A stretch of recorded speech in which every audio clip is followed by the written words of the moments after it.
Chapter 16, Island of the Blue Dolphins. The white men's ship did not return that spring or in the summer, but every day, whether I was on the headland or gathering shellfish on the rocks or working on my canoe, I watched for it. I also watched for the red ship of the Aleuts. I was not sure what I would do if the Aleuts came. I could hide in the cave which I had stored with food and water, for it was surrounded by thick brush, and the mouth of the ravine could only be reached from the sea.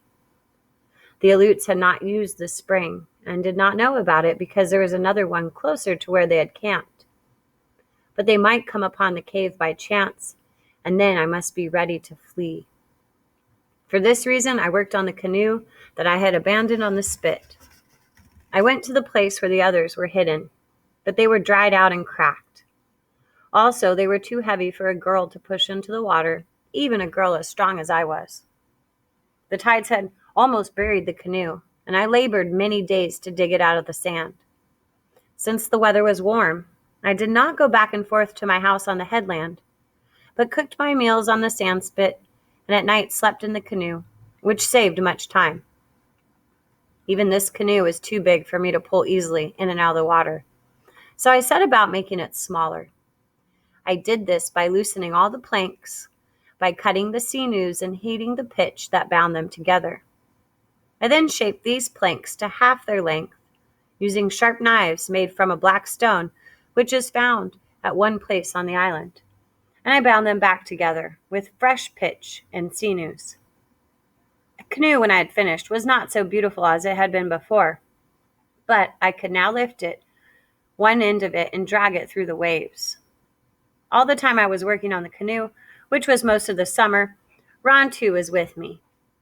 He was either sleeping in the shade of the canoe or running up and down the sandspit, chasing the pelicans that roost there in great numbers because there are numerous fish nearby.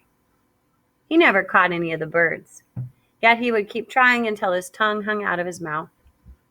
He had learned his name quickly and many words that meant something to him. Zalwit, for example, which is our word for pelican, and naip, which means fish. I talked to him often, using these words and others, and many that he did not understand, just as though I was talking to one of my people. Ron, too, I would say after he had stolen a special fish I had speared for my supper. Tell me why it is that you are such a handsome dog and yet such a thief. He would put his head on one side and then the other, although he knew only two of the words, and look at me. Or I would say, it is a beautiful day. I have never seen the ocean so calm, and the sky looks like a blue shell. How long do you think these days will last? Ron, too, would look up at me just the same, though he understood none of the words, acting as if he did. Because of this, I was not lonely. I did not know how lonely I had been until I had Ron, too, to talk to. When the canoe was finished and the pitch had dried, I wanted to find out how it went through the water and if the planks leaked. So we set off on a long voyage around the island. The voyage took all of one day, from dawn until night. There are many sea caves on the island of the Blue Dolphins, and some of them are large and go far back into the cliffs. One of these was near the headland where my house stood. The opening was narrow, not much wider than the canoe, but once we were inside, it spread out and was much larger than my place on the headland. The walls were black and smooth and slanted far up over my head. The water was almost as black, except where light came through the opening. Here it was a gold color, and you could see fish swimming around. They were different from the fish on the reefs, having larger eyes and fins that drifted out of their bodies like kelp. This place opened into another, which was smaller and so dark I could see nothing. It was very silent in there, with no sound of the waves on the shore, and only the lapping of the water against the rocky walls. I thought of the god Tumayowit, who had become angry at Muka and gone down into another world, and I wondered if it were not such a place as this that he had gone. Far ahead was a spot of light no larger than my hand. So instead of turning back, which I felt like doing, I drifted towards it and around many turnings and came to at last another room much like the first. Along one side was a wide shelf of rock, which ran out to the sea through a narrow opening. The tide was full, and yet the shelf was out of the water. It was a fine place to hide a canoe, which could be lifted out and stored there when no one could find it. The ledge joined the cliff just below my house. All I needed was a trail down to the cave, and then the canoe would be close at hand. "We have made a great discovery," I said to Rantu. Rantu did not hear me. He was watching a devilfish just beyond the opening of the cave. This fish has a small head with eyes that bulge and many arms. All day Rantu had been barking at the cormorants, the gulls, the seals, at everything that moved.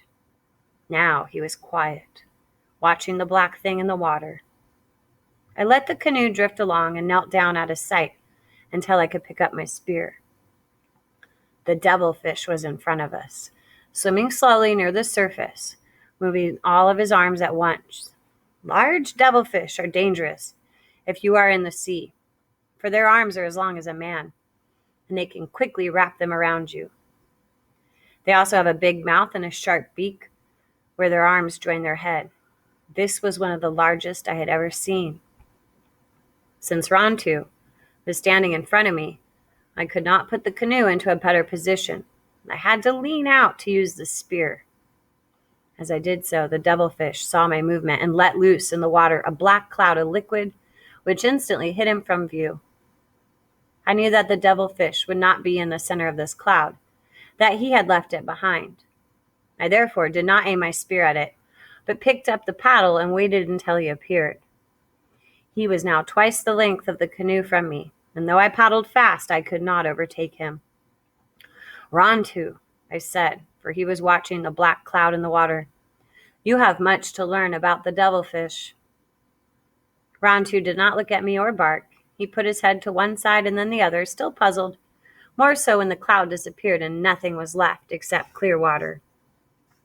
Devilfish is the best food in the seas. The flesh is white and tender and very sweet.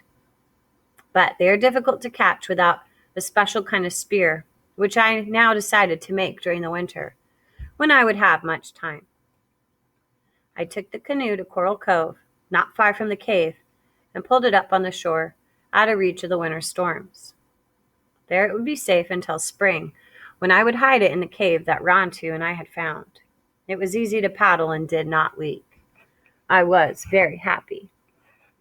End of chapter 16.